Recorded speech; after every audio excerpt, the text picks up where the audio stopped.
At the bottom of the world, there is a land that was never finished. A place where the earth is still rising, still folding, still being made. Here, mountains climb straight out of the sea, rivers run the color of crushed gemstone, and rain falls on forests so old, so deep, that few human feet have ever touched their floor.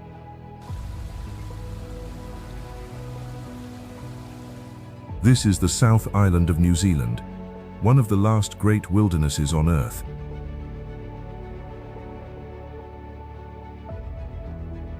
Travelers come for the names they already know. The Mirror Lakes, the snow-crowned peaks, the fjord that carves its way toward the open ocean. But beyond those famous places lies something stranger, a second island, hidden inside the first, coastlines with no roads, valleys where the map simply ends, a southern edge where the next land is Antarctica.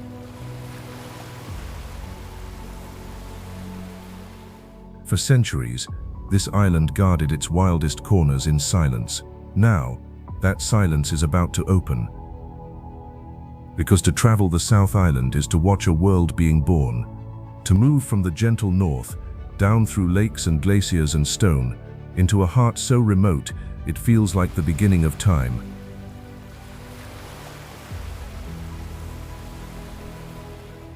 The journey starts where the land first rises from the water. In a maze of drowned valleys, where the sea reaches deep into the hills and the wild is only just beginning to wake.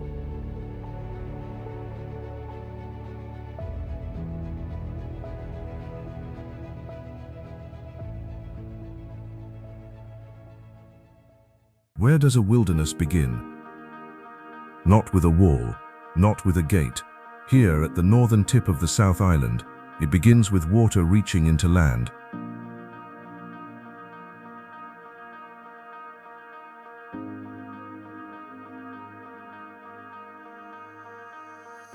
The Marlborough Sounds are a labyrinth, a tangle of bays, inlets, and forested ridges that fold into one another like the folds of a sleeping animal.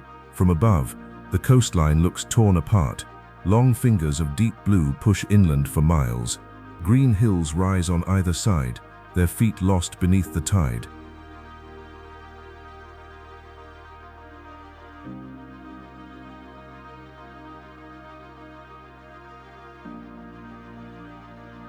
Geologists describe these sounds as drowned valleys.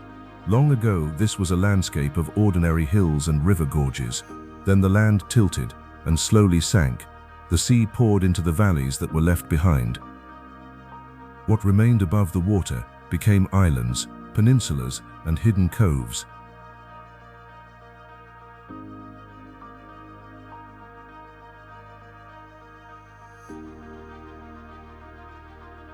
The result is one of the most intricate coastlines in the country, a place where the edge of the land seems to go on almost without end.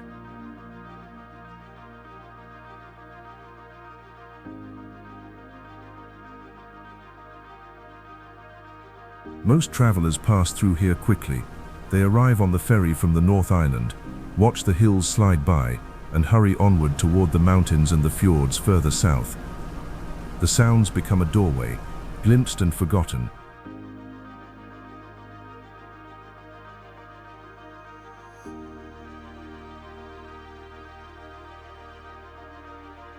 But those who linger find something rare, a coastline where the loudest sound is birdsong, quiet coves reached only by boat, walking tracks that trace the ridgelines for days, with the sea shining on both sides at once.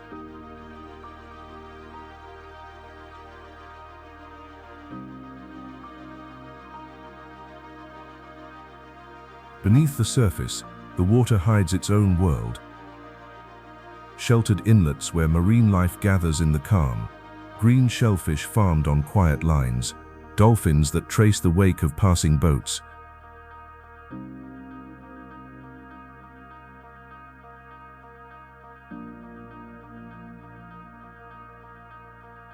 This is the gentle face of the South Island, the wilderness at its softest, before the land grows teeth.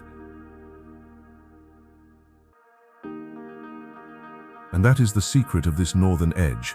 It does not announce the wild with drama. It whispers it, a hush in the hills, a depth in the water, a feeling, growing with every mile, that you are moving away from the known world and towards something far older.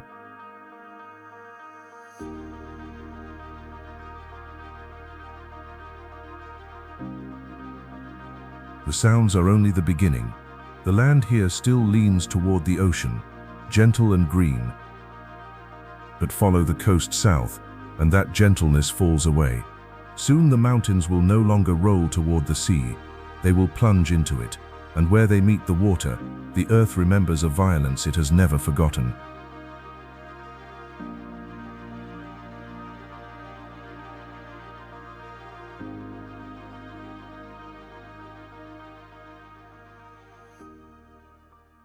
Some places are born from patience.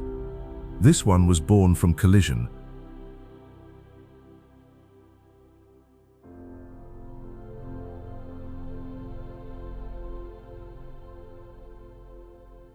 On the eastern coast of the South Island, the mountains do not fade gently into the sea, they fall into it. Snow-capped peaks rise almost from the shoreline, and within sight of their summits, the ocean floor drops away into a darkness deeper than the mountains are high.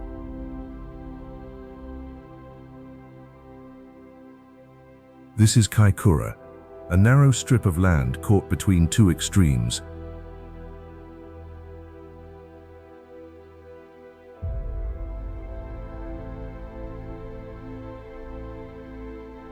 Just offshore, hidden beneath the waves, lies a vast underwater canyon. The seabed plunges steeply, funneling cold currents up from the deep. Those currents carry nutrients toward the surface, and that single fact changes everything. Because where cold water rises, life gathers.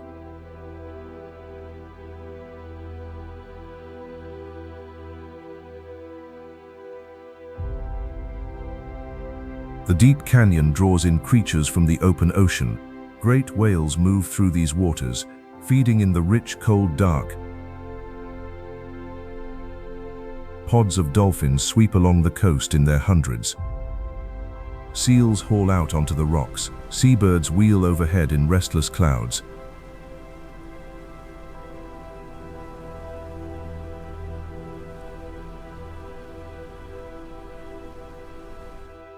For generations, people have come to this coast to witness that gathering, to watch the surface break as something enormous rises from below, breathes, and slips once more into the deep.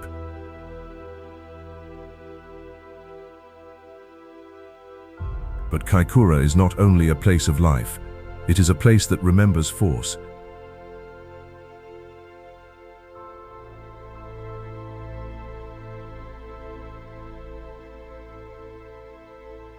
In the year 2016, in the black hours after midnight, the earth here convulsed. A powerful earthquake tore through the region. The ground heaved, roads buckled, and along the coast, something astonishing happened.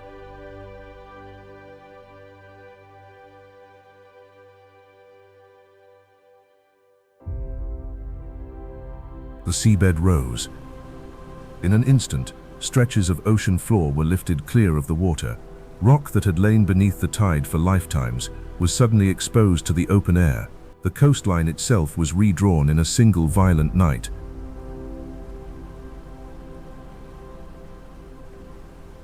It was a reminder, written into the land, of a truth this island never lets you forget. Here the ground is not a stage, it is a living thing, restless, unfinished, always moving.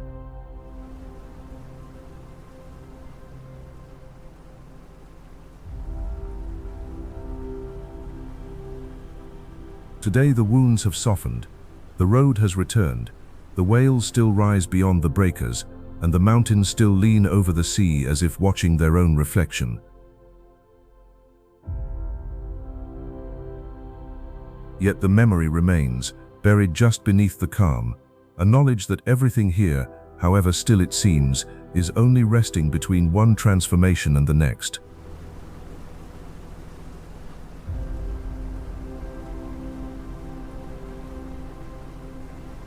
The coast has shown us its power. Now the journey turns inland, away from the restless sea, toward a stillness so complete it reaches all the way to the stars.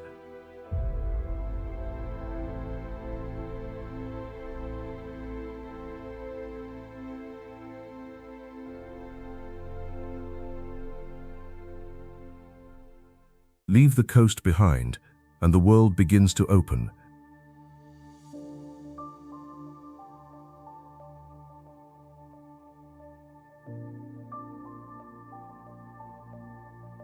The road climbs inland, into a vast high basin ringed by mountains. The air grows thin and clear, the land flattens into golden tussock, and then, without warning, the ground gives way to a color that does not seem to belong to this earth. Lake Tekapo.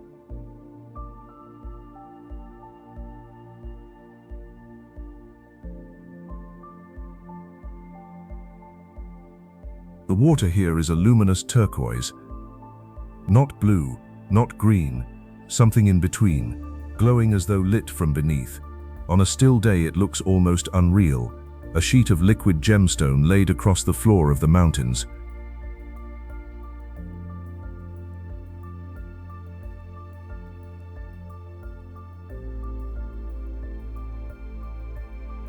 The secret lies in the ice. High above, glaciers grind slowly against solid rock. That grinding creates an impossibly fine dust, known as rock flour.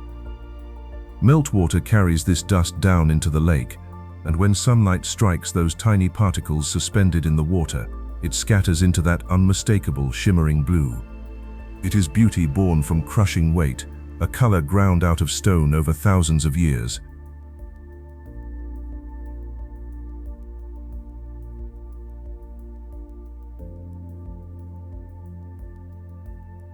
On the shore of the lake stands a tiny stone church, small, weathered, and alone against the enormous sky.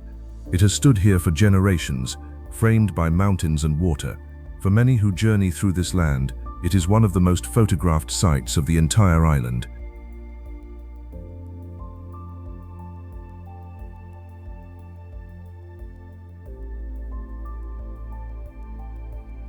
But the true wonder of Tekapo does not arrive until the sun goes down. For this high, dry basin holds one of the clearest night skies on the planet. Far from the glow of cities, the darkness here is fiercely protected, and when night falls, the heavens ignite.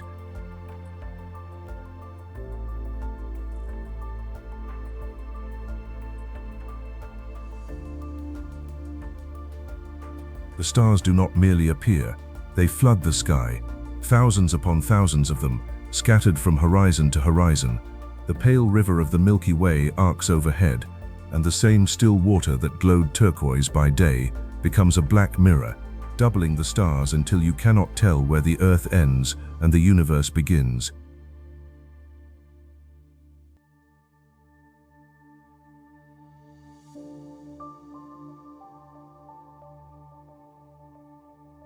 Standing here, in the silence beneath that sky, something shifts.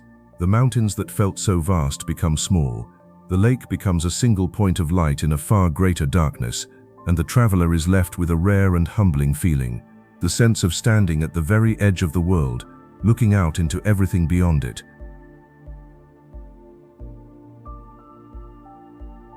This is the gift of the Mackenzie. By day, a jewel of ice and water. By night, a window onto the cosmos.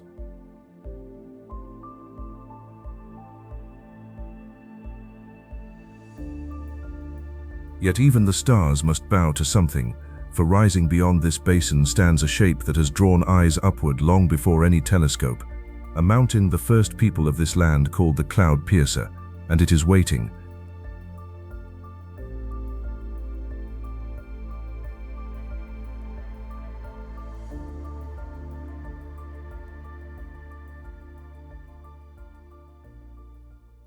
Some mountains you look at. This one looks back.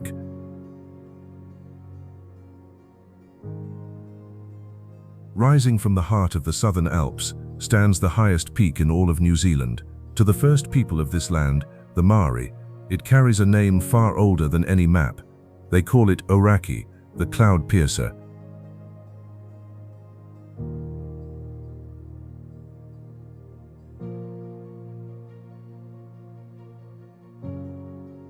To stand at its feet is to feel your own smallness in the most complete way. The peak soars upward in walls of rock and ice, its summit wrapped in cloud, its shoulders draped in permanent snow. Around it gather dozens of other great peaks, a congregation of giants, crowded together in a single stretch of alpine wilderness.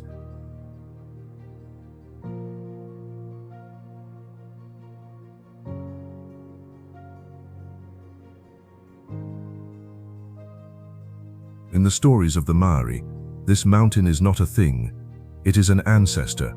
The tales tell of sky children who came down to this world, whose canoe struck a reef and rose from the sea to become the South Island itself. The brothers aboard were frozen by the south wind and turned to stone, and the tallest among them became Aoraki. The mountains in this telling are not scenery, they are family, watching over the land below.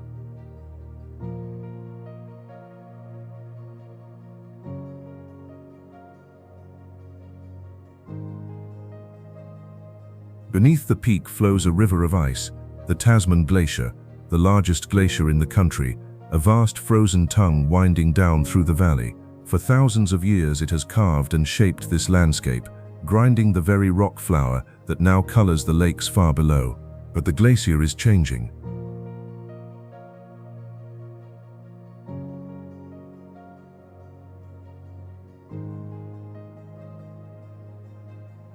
In recent times, the ice has been retreating.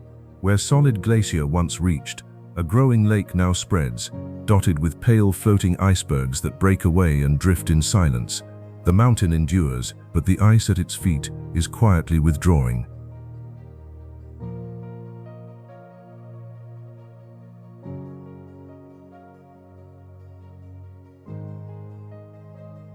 There is a stillness here that is difficult to describe.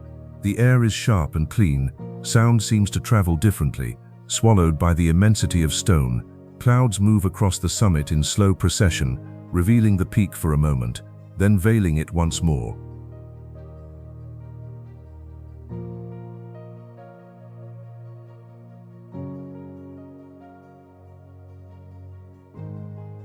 For generations, people have looked to this mountain for meaning.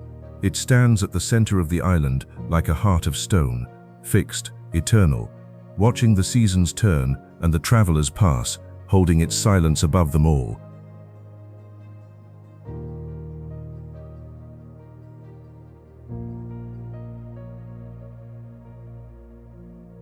To see Aoraki is to understand the soul of these Alps, not gentle, not welcoming, but magnificent beyond words, and utterly indifferent to those who gaze upon it.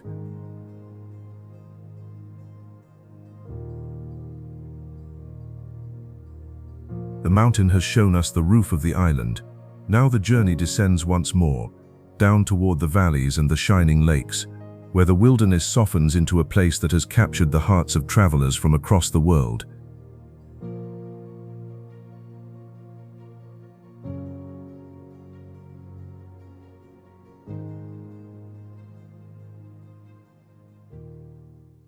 Not every wonder demands to be seen.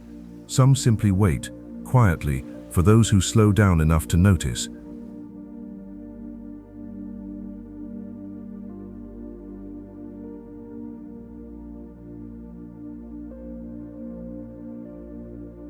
South of the great peaks, the land folds into a wide and shining valley.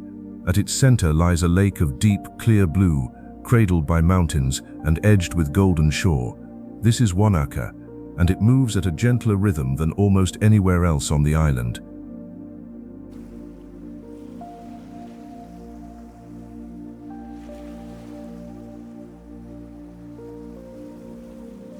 For years, travelers treated this place as a quiet cousin to its famous neighbor just over the mountains, a place to pause, to breathe, to rest before the rush of adventure further south.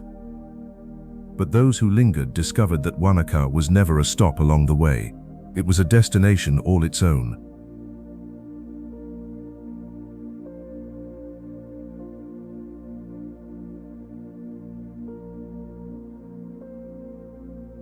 The lake stretches for miles into the folds of the ranges.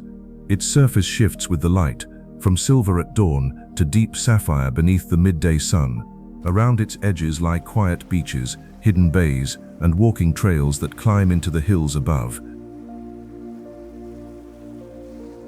And out in the shallows, a short distance from the shore, stands the image that has made this lake famous across the world.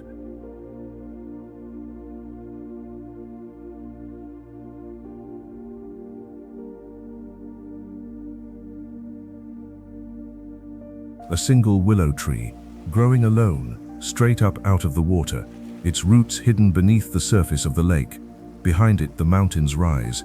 Above it, the sky turns through its endless colors. It is a small thing, this lonely tree, and yet people travel from the far side of the planet simply to stand before it.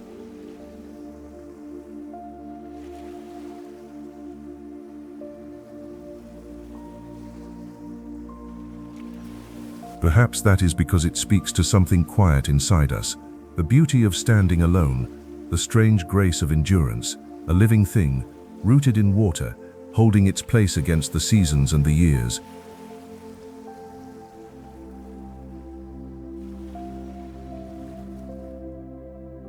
Above the town, the hills rise toward higher ground. Trails bend upward through the tussock, climbing steeply until the whole valley opens beneath. From the heights, the lake unfurls in every direction, its islands scattered like stepping stones, the mountains marching away toward the horizon. It is a climb that rewards every hard-won step with one of the great views of the south.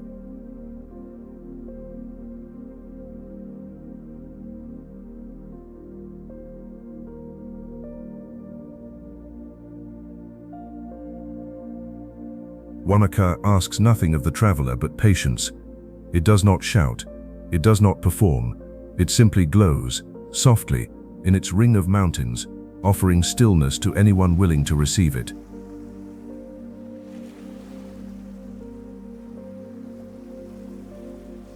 But stillness is a fragile thing, for just beyond these peaceful shores, over a single line of mountains, the land wakes with a very different energy, a place where the wild is not something to rest beside, it is something to leap into.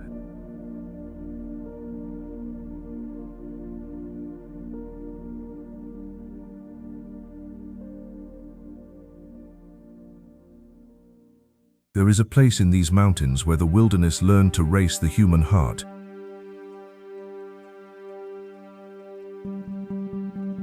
Cradled on the shore of a long serpentine lake, ringed by jagged peaks that rise like a wall of blades, sits the most famous town in the South Island.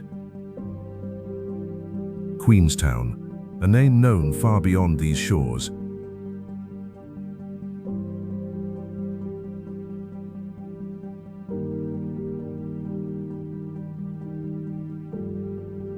The lake at its heart is called Wakatipu. Long and narrow and impossibly deep, it curves through the mountains in the shape of a lightning bolt. Its waters are cold and clear, fed by the snows of the surrounding ranges. And along one shore rises a line of mountains so sharp, so severe, that early settlers gave them a single, fitting name: the Remarkables.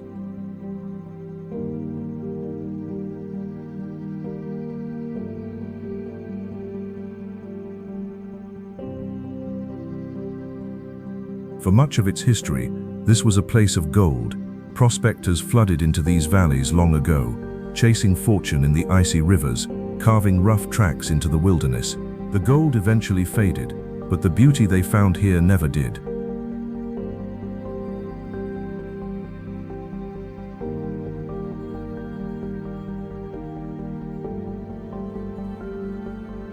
Today, Queenstown is known by a different name: the adventure capital of the world. For here, travelers do not simply admire the mountains, they throw themselves into them.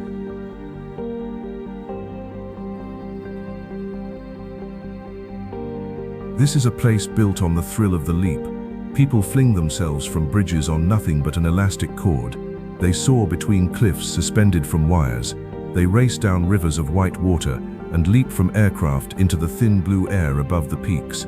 It was in these very valleys that some of these wild pursuits were first offered to the world.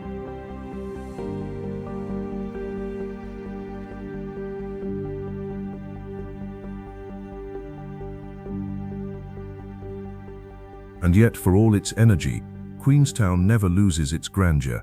Ride high above the town, up into the hills, and the noise falls away. Below, the lake stretches out in a great shining curve. The remarkables glow in the evening light, and the little town, so full of motion, becomes a scattering of lights beside an ancient body of water.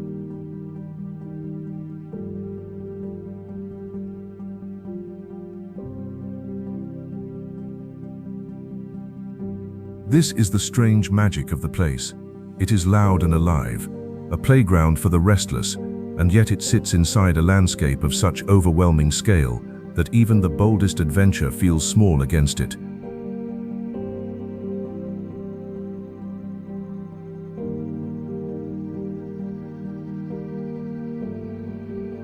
Most journeys through the South Island pause here and go no further into the ranges beyond.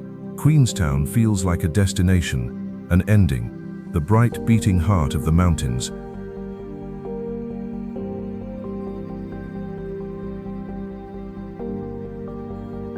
But it is not the end. It is a doorway, for beyond the town, the lake narrows, the road grows quiet, and the mountains close in, and there, at the far end of the water, the map itself begins to run out.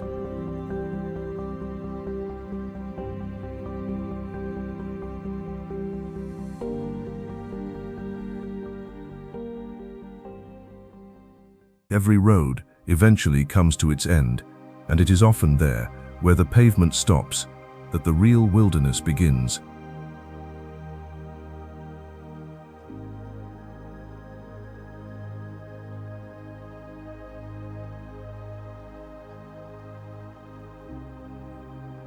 Follow the shore of Lake Wakatipu away from the bright lights of Queenstown, and the world changes.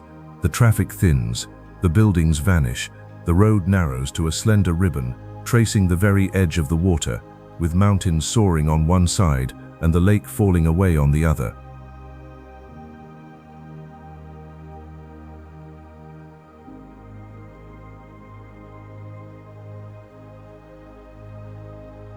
At the far end of that road lies Glenorchy, a tiny settlement at the head of the lake, where the mountains gather close and the valleys open into something vast and untouched.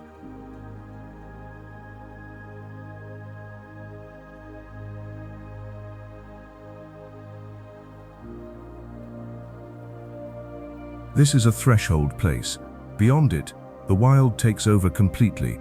Great glacial valleys stretch away into the ranges, their floors braided with silver rivers, their walls rising into forest and snow.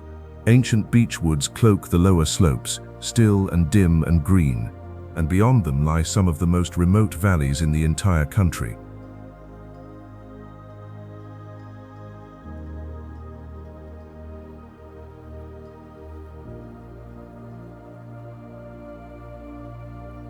There is a reason filmmakers have long been drawn to this corner of the world. These landscapes carry a quality that feels older than history, untouched, primeval, the kind of scenery that seems to belong to a world before people ever walked it.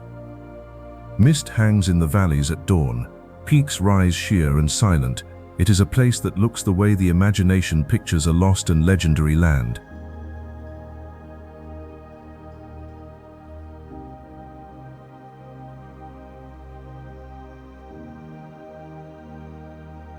Few travelers make it this far. Most turn back at Queenstown, content with the adventure and the views. But those who follow the road to its very end are rewarded with something rare, a profound and echoing quiet, a sense of standing at the boundary between the known and the unknown.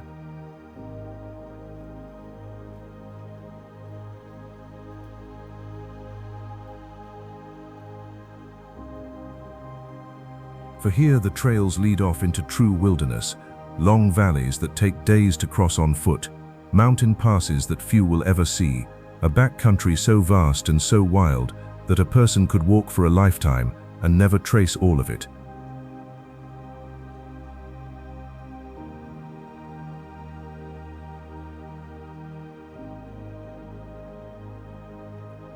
Glenorchy is where the comfortable world lets go, where the road surrenders to the mountains and the traveler must choose, turn back toward the warmth and the lights, or go forward, on foot, into the heart of the wild.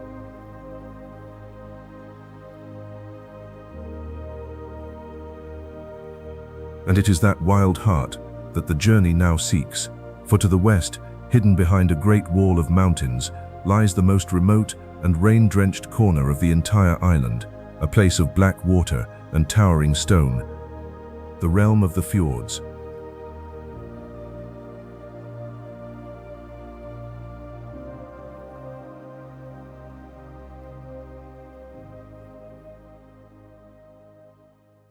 Before the wild, there is always a threshold, a last place of warmth, before the road leads into the unknown.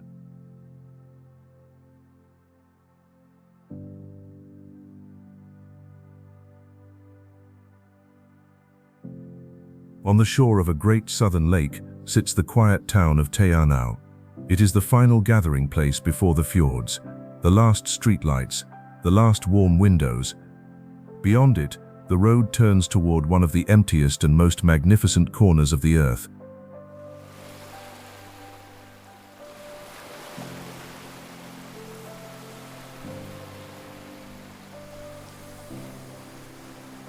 The lake itself is immense, one of the largest in the country. Its dark waters stretch far back into the mountains, dividing into long, hidden arms that reach deep into the wilderness. On its western shore, no roads reach at all. There, the land belongs entirely to the forest and the rain.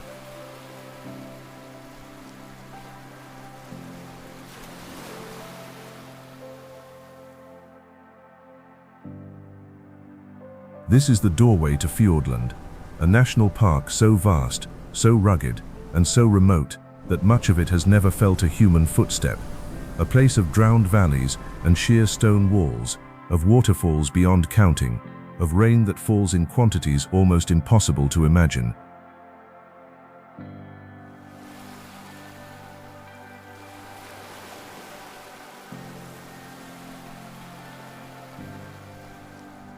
Beneath the town, the earth holds a secret of its own.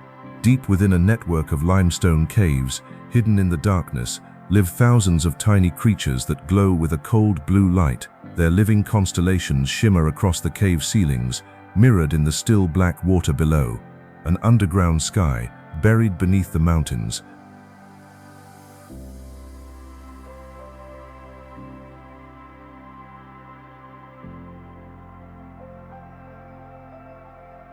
Anau is where travelers pause and prepare, where they watch the mountains gather on the horizon and feel the pull of the wilderness ahead.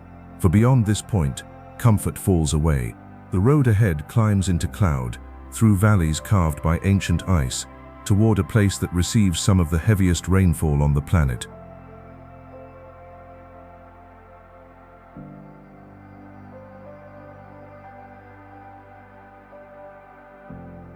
The threshold has been crossed. Ahead lies the road to Milford, and it is one of the most breathtaking journeys ever built by human hands.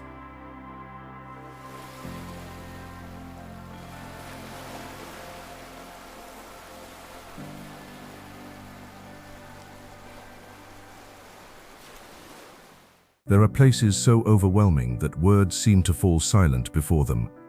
This is one of them.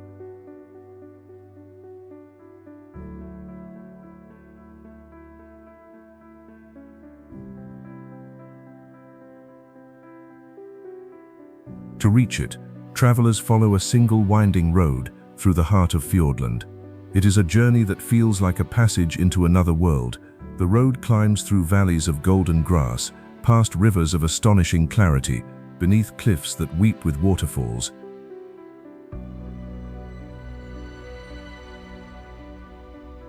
It burrows through a tunnel carved into solid mountain, emerging on the far side into a landscape of raw, staggering grandeur. And then, at last, the road descends to the water, and Milford Sound reveals itself.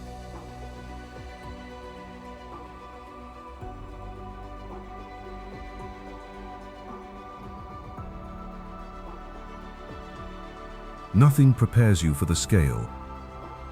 Sheer walls of dark stone rise straight from the sea, climbing thousands of feet into the sky.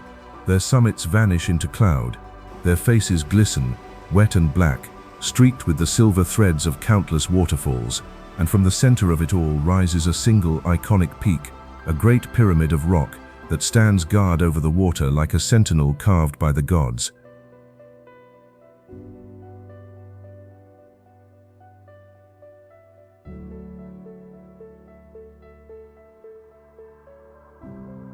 This is not truly a sound at all. It is a fjord, a deep valley gouged out by a glacier over unimaginable spans of time, then flooded by the sea when the ice finally melted away. The water here is dark and deep and cold. Beneath the surface, the fjord plunges to astonishing depths, a drowned canyon reaching far below the waves.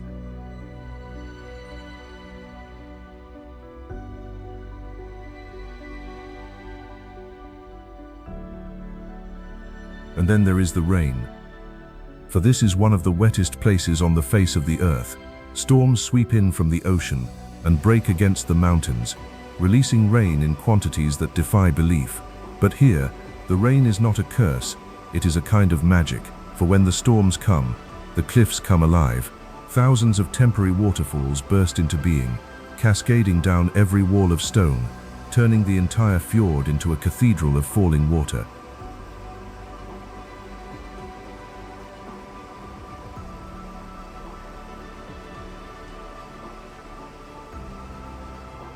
To glide across this water is a humbling thing. The boats that cross the fjord look like specks against the immensity of the cliffs. Waterfalls thunder down beside them, close enough to feel the spray.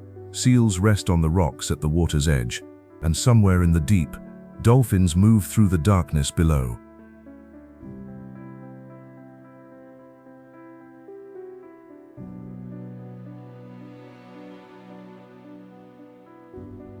The silence here has weight. Even the sounds of falling water seem swallowed by the sheer size of the place.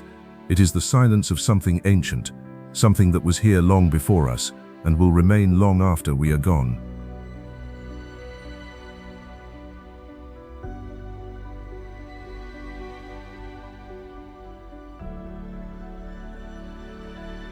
Travelers have called this the eighth wonder of the world, and standing beneath these cliffs, watching the clouds tear themselves apart on the peaks, the words feel almost inadequate. This is nature at its most complete, its most powerful, its most sublime.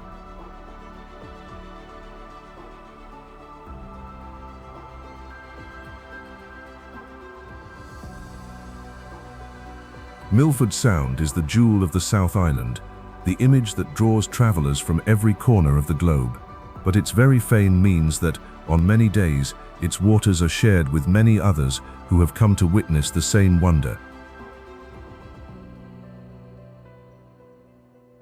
And so a question remains: is there a place like this, just as vast, just as deep, just as breathtaking, where the silence is truly your own? There is, but to reach it, you must leave the road behind entirely and journey across the water into a wilderness even deeper.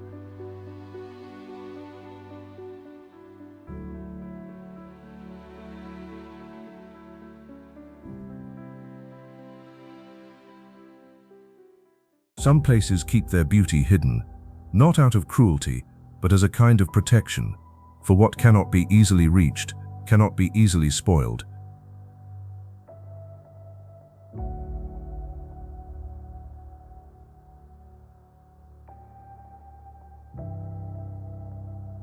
To the south of Milford lies a second great fjord, larger, deeper, wilder, and far, far harder to reach. Its name carries a quiet warning from the age of sail. Doubtful Sound.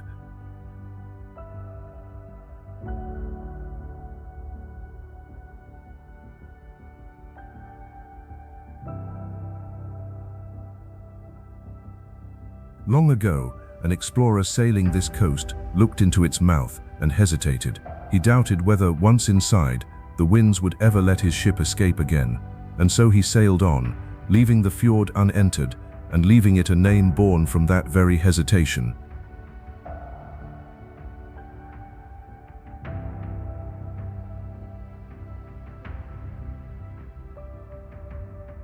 To reach it today is still a journey of real effort.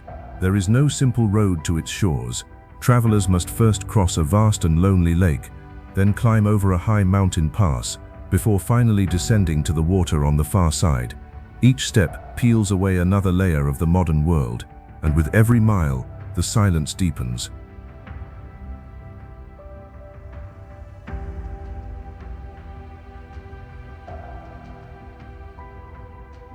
Doubtful Sound is a place of overwhelming stillness.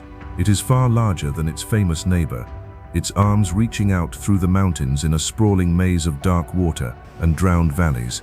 And because so few ever come here, it holds a quiet that has all but vanished from the world.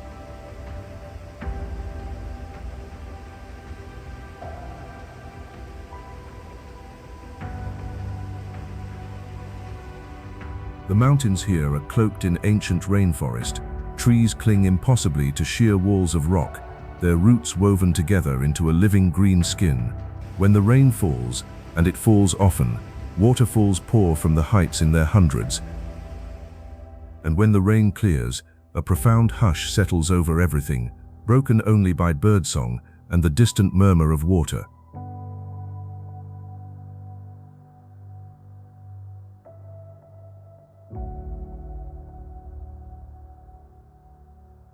Cut the engines on a boat here, and let the silence come. It is a silence so total, so deep, that it seems to press against the ears.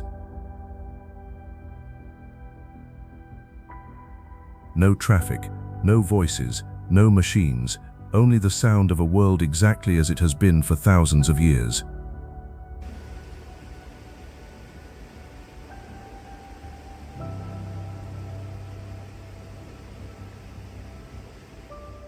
Beneath the surface, the fjord hides another secret. A layer of fresh rainwater floats atop the cold seawater below, stained the color of dark tea by the forest. This strange twilight world tricks creatures of the deep ocean into living far closer to the surface than they ever otherwise would. Life here exists in ways found in almost no other place.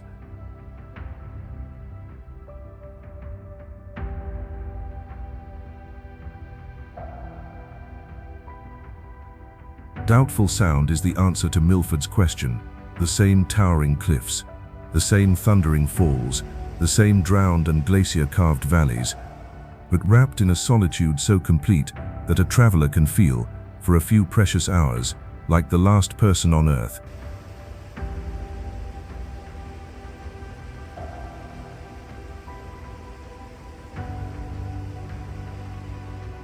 This is the wild heart of Fiordland, the place where the island guards its deepest silence, and it asks a price for that silence: effort, patience, a willingness to leave the easy path behind.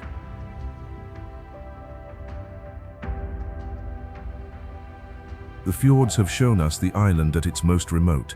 Now the journey turns south once more, toward a forgotten coast where the land finally runs out, and the next horizon is the frozen edge of the world itself.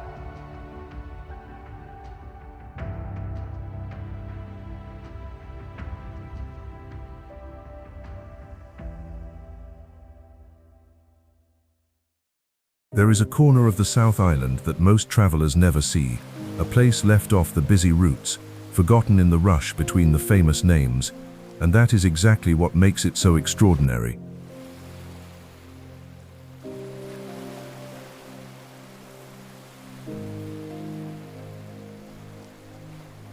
In the far southeast, where the land bends toward the bottom of the world, lies a wild and windswept coast.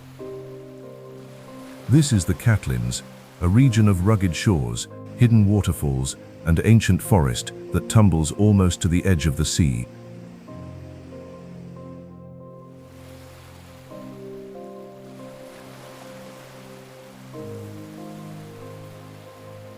Here the pace of the modern world falls away. Narrow roads wind through rolling farmland and dark stands of native bush. There are no crowds, no towering resorts, only the wind, the ocean, and a coastline that feels utterly untouched by time.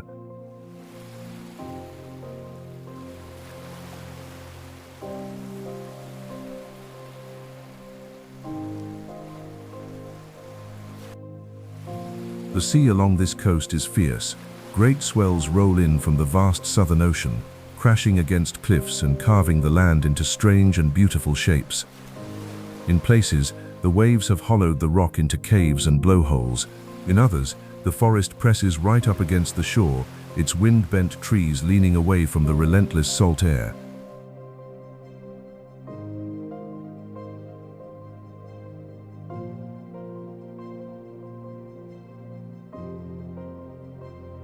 At one point along this coast, a rocky headland juts out into the wild water.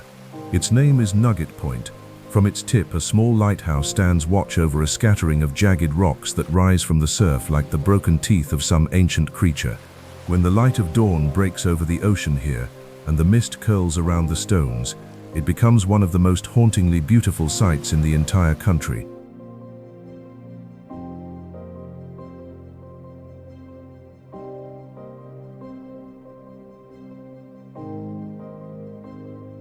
But the true magic of the Catlins lies in its wildlife.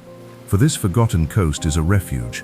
Rare sea lions haul their great bodies onto empty beaches, seals bask among the rocks, and in the fading light of evening, one of the rarest penguins on Earth comes ashore, waddling up from the surf to its nest hidden in the coastal forest.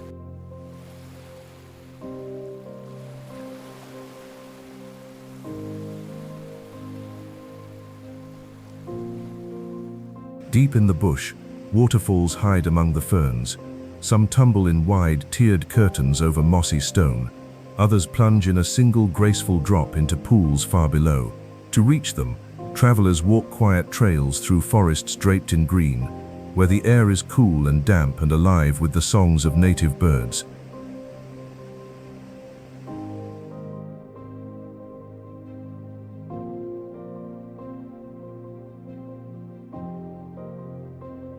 The Catlins ask for nothing but curiosity, a willingness to leave the main road, to slow down, to venture into a corner of the map that most people simply pass by, and to those who do, this coast offers something few places still can: solitude, in a landscape of breathtaking, untamed beauty.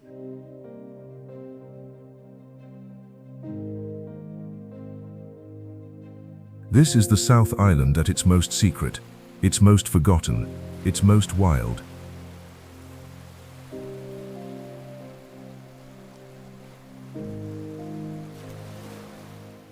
Yet not far from this lonely coast stands something unexpected, a place where grand stone buildings rise against the hills and the echoes of a distant gilded age still linger in the southern air.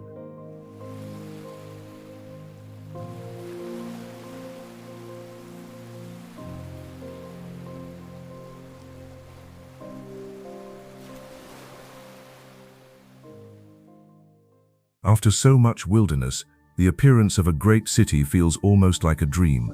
Yet here it stands, near the southern edge of the island, wearing the elegant face of another century.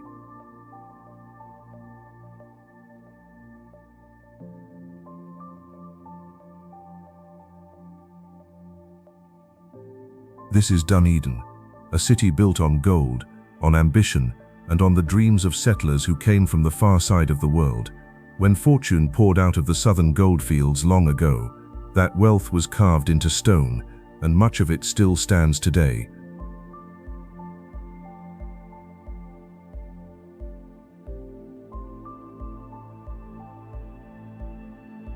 To walk the streets of Dunedin is to step into a living memory. Grand buildings of dark stone rise along its avenues, their spires and arches echoing the great cities of old Europe. A magnificent railway station stands like a palace, its every surface adorned with intricate detail. There is a stately grandeur here, a sense of a proud past preserved against the passing years.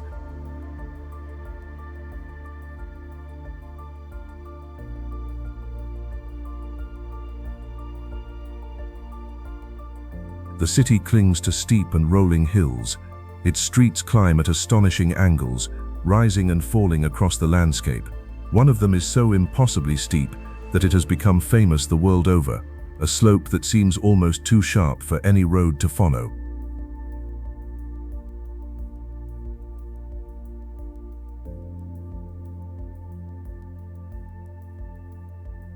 But beyond the stone and the history lies Dunedin's greatest treasure, a long, curling finger of land that reaches out into the sea, the Otago Peninsula, and it is one of the finest places for wildlife on the entire island.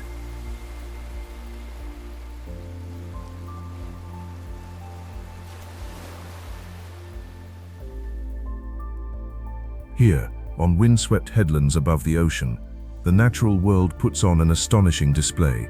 On the cliff tops, great seabirds with vast wingspans wheel on the ocean winds, one of the only mainland places on Earth where such giants of the sky choose to nest. Along the hidden beaches below, sea lions rest on the sand, seals lounge among the rocks, and as evening falls, rare penguins emerge from the waves to climb toward their homes in the hills.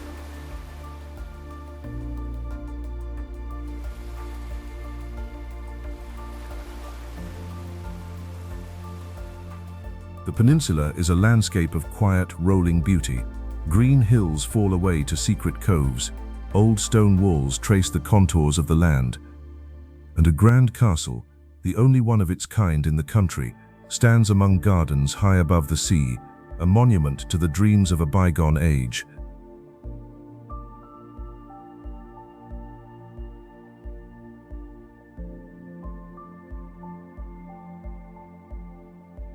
Dunedin is a place of surprising contrasts, a city of stone and history, wrapped in a coastline teeming with wildlife, a place where grand human ambition and untamed nature exist side by side, each making the other more remarkable.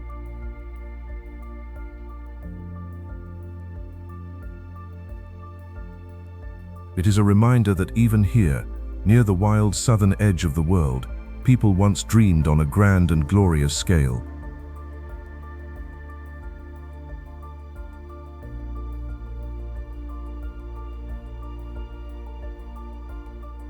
But the journey is not yet done, for far to the west, on the other side of the mountains, one of the island's greatest wonders waits, a place where rivers of ancient ice descend from the peaks, almost to the doorstep of the sea.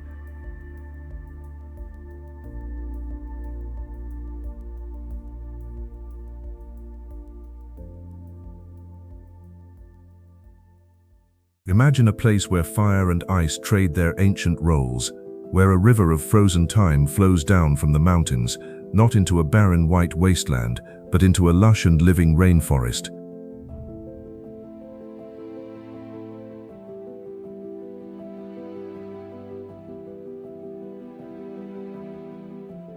On the wild west coast of the South Island, this impossible meeting truly happens.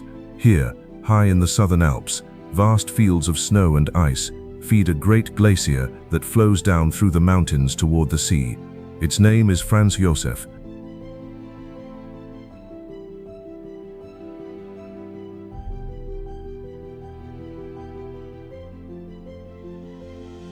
What makes this place so rare is where that ice descends to.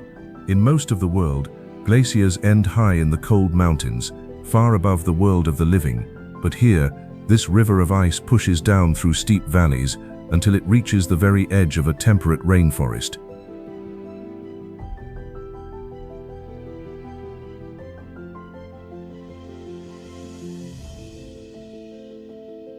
The glacier itself is a frozen river, cracked and folded into towering pinnacles and deep blue crevasses. The ice glows with an eerie inner light, a blue so pure and deep it hardly seems real. This color is the signature of ice compressed over countless years, packed so tight that it swallows every color of light but one.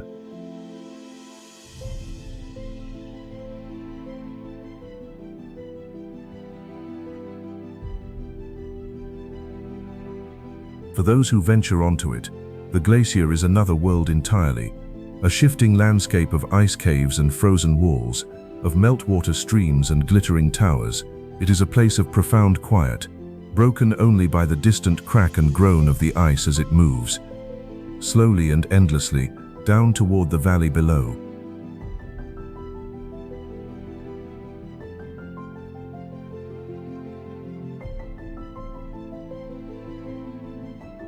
But this ancient giant is not still. It is alive, and it is changing. Like glaciers across the world, Franz Josef has been retreating, drawing back up its valley as the climate grows warmer. Where thick ice once lay, bare rock now stands exposed to the sky.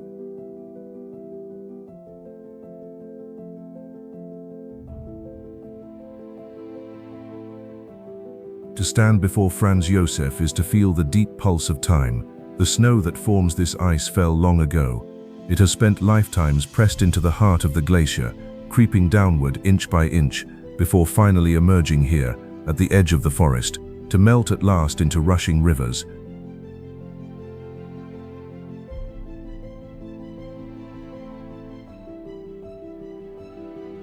It is one of the great wonders of the coast, a place where the frozen heights of the mountains reach down to meet the green warmth of the lowlands. And it is not alone, for just to the south, a twin river of ice descends toward a lake so still and so perfect that it holds the mountains within it like a mirror made of glass.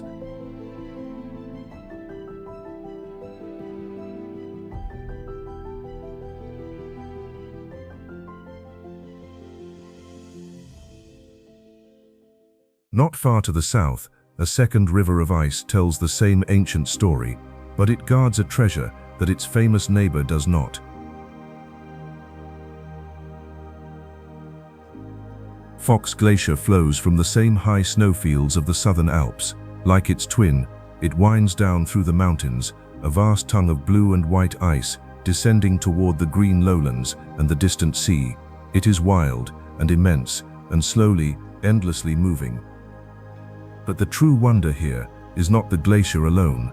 It is what lies waiting in the forest below.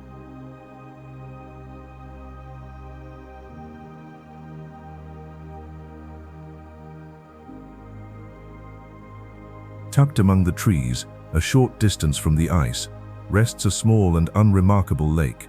Its name is Lake Matheson. To glance at it in the middle of a bright and busy day, you might pass it by without a second thought. But arrive in the perfect stillness of dawn, and it reveals its secret. For Lake Matheson is a mirror, one of the most flawless natural mirrors in all the world.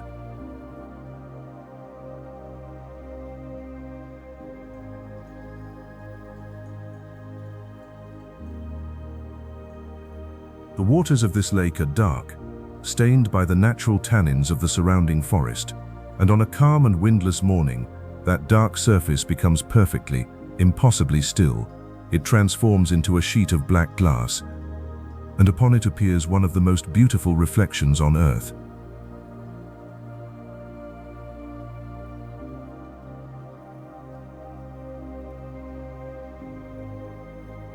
For rising beyond the lake stand the two greatest peaks of the island, the highest mountains in the land, crowned with eternal snow, and in the mirror of the water, they appear twice, once soaring into the sky, and again plunging into the depths below, mountains above and mountains below, joined at the shoreline in a perfect and breathtaking symmetry.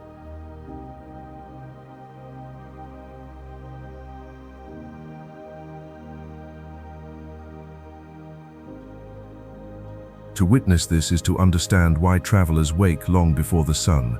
They walk quiet forest trails in the darkness, guided only by the growing light. They gather at the water's edge and wait, in silence, as the sky begins to glow. And then, as the first light of day touches the distant peaks, the mirror comes alive. The mountains catch fire with the colors of dawn, and the whole impossible vision is reflected in the glassy water below.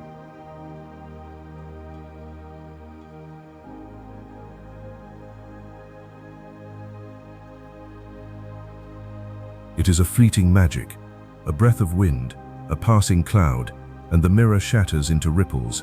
But for those precious, perfect moments, Lake Matheson offers one of the most sublime sights in the natural world.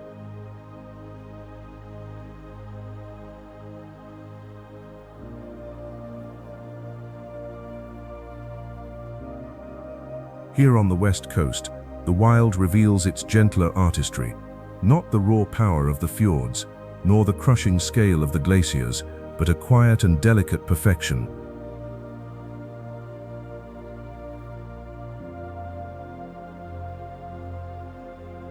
The coast, though, is not finished with its wonders. for to the north lies a shore of shining treasure and strange, otherworldly stone, shaped by the endless patience of the sea.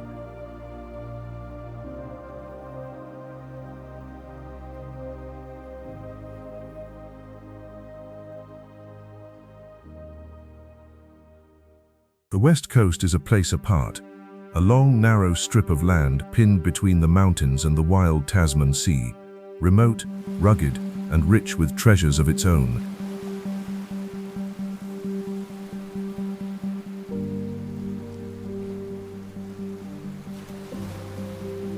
Along this shore lies the old town of Hokitika.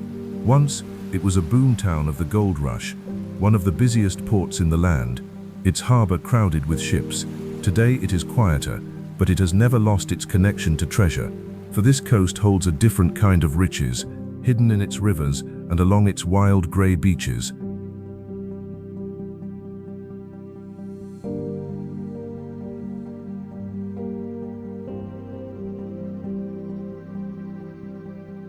That treasure is greenstone, a beautiful green jade found in the rivers and stones of the west coast.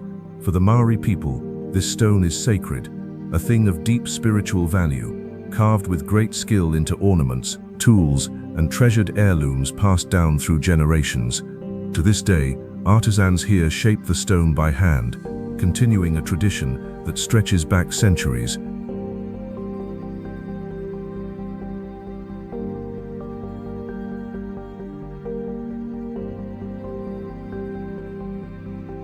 The beaches of this coast are wild and strange, strewn with driftwood, hammered by the surf, and often shrouded in a moody sea mist. At sunset, when the sky burns over the Tasman Sea, these lonely shores become places of haunting and melancholy beauty.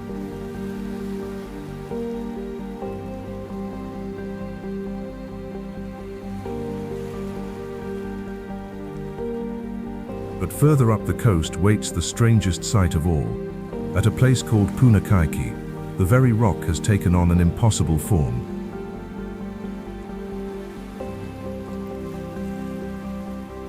Here, rising from the pounding surf, stand great formations of layered limestone, and they look for all the world like colossal stacks of pancakes, layer upon layer upon layer, piled high and weathered by the wind and the sea. Nature has sculpted the stone into shapes so peculiar they seem almost man-made.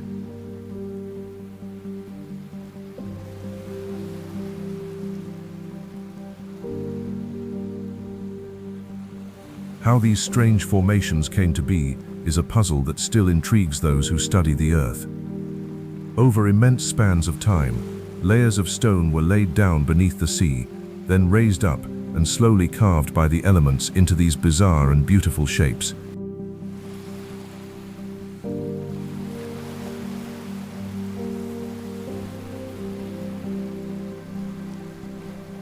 And when the tide is high and the swell is strong, the rocks perform. The sea surges into hidden caverns beneath the stone, and with a thunderous boom, water erupts upward through blowholes, exploding into the air in great plumes of spray.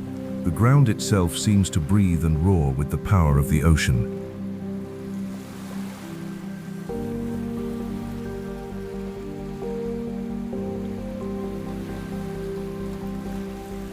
This is the spirit of the West Coast, wild, weathered, and full of surprises, a land of treasure and strange stone, of misty beaches and thundering seas.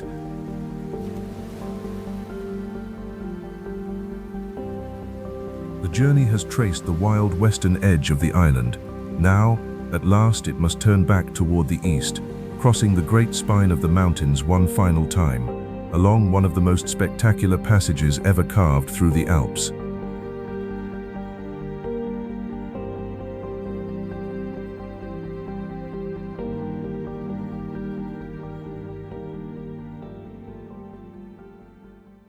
Between the Wild West and the settled East rises a great and formidable wall, the Southern Alps, the mountainous backbone that divides the island in two, and to cross it is to witness the full staggering range of this land in a single unforgettable passage.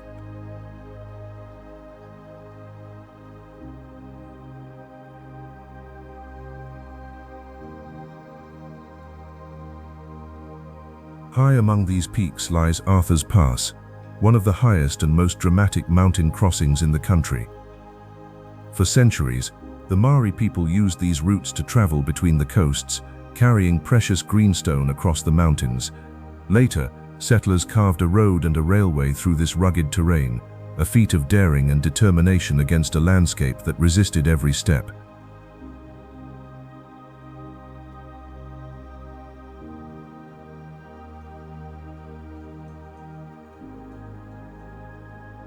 To travel through the pass is to move through a world of towering grandeur.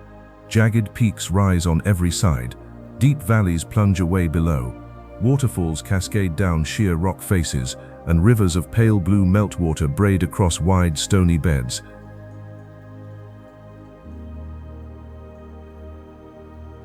In the high country, the land is stark and wild, home to a cheeky and curious alpine parrot, found nowhere else on Earth, a bird famous for its intelligence and its mischief.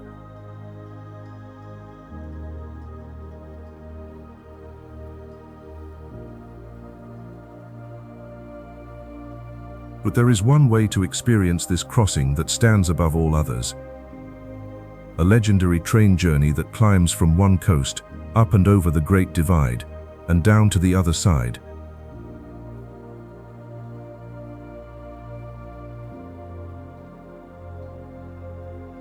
This journey is often called one of the great railway journeys of the world, and the reason becomes clear with every passing mile. The train winds its way up from the eastern plains, climbing through river gorges and across soaring viaducts. It burrows through long tunnels bored into the heart of the mountains, and it emerges, again and again, to reveal views of such breathtaking scale that they seem almost impossible.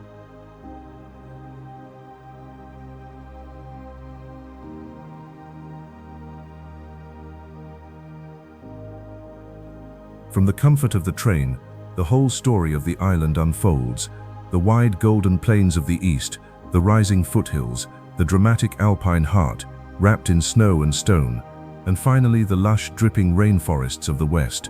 In the space of a few short hours, the traveler passes through nearly every landscape this remarkable island has to offer.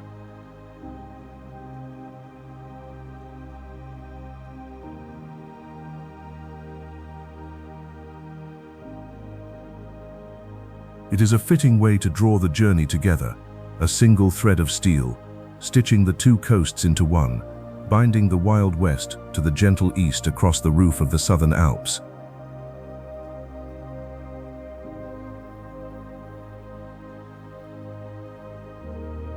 The great crossing is complete.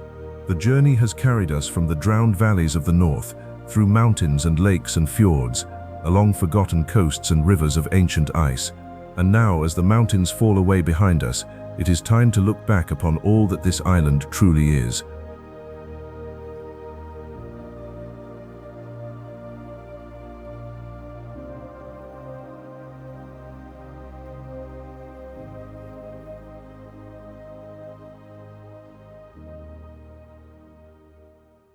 At the bottom of the world, there is a land that was never finished. And now, perhaps, we understand what that truly means.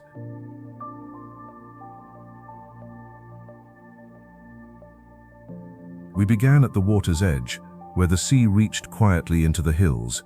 From there, the journey carried us ever deeper, into mountains that pierce the clouds, past lakes that glow like scattered jewels, beneath skies so clear they open onto the whole of the universe. We watched the earth remember its violence on a restless coast. We stood beneath a mountain that an ancient people call an ancestor. We crossed thresholds where the roads ran out and journeyed on, into fjords of black water and falling rain, where the silence is older than memory itself.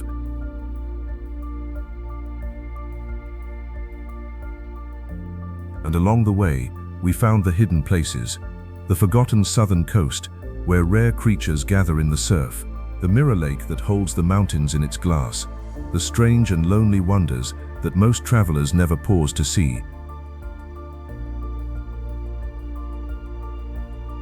This is the secret the South Island keeps, that its greatest beauty is not only in the famous names, but in the quiet spaces between them. in the patience it asks of those who come, in the wildness it has guarded so fiercely for so long.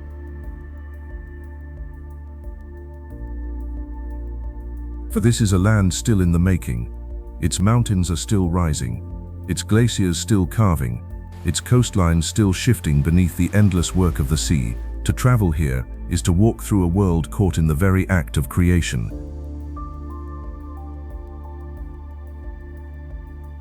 And when the traveler finally departs, something remains behind, not in the land, but within them, a memory of vastness, a sense of a place so wild, so ancient, and so profoundly beautiful that it changes the way you see the world. The mountains do not notice our leaving. The rain still falls upon the fjords, the stars still flood the darkness above the lakes, and the wild heart of the South Island beats on, exactly as it has for 1,000 ages, waiting, patiently, for those who will one day come to answer its call.